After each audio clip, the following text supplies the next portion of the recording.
So the counter's at the top? Okay. All right, so anyway, self-tapper. It has a little Jack, go drill up there. bit on the end. See the little drill bit on the end? Then you've got this, you got the threads. So it's gonna drill through the wood. I'll do that part first. Now watch this. So it's drilling through the wood,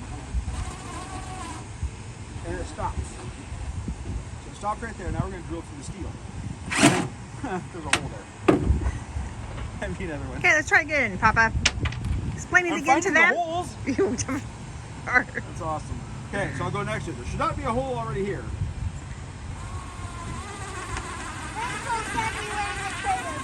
Okay, there. See, stop right there, okay? Now I'm going to push a little bit harder. Why are there so many holes? You hit it Right there. You thought my ball was flat?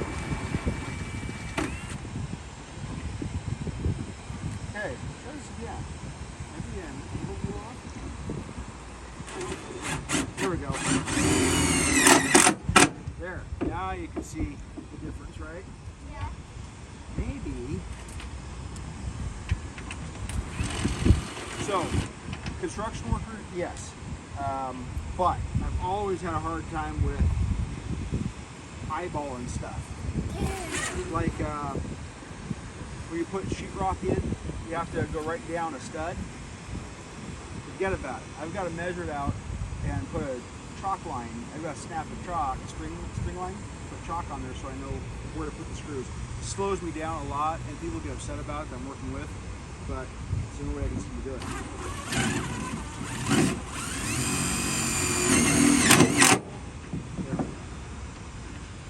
So there wasn't things right there? No, it looks like I missed. Is what I'm saying. I missed. Would you like another one?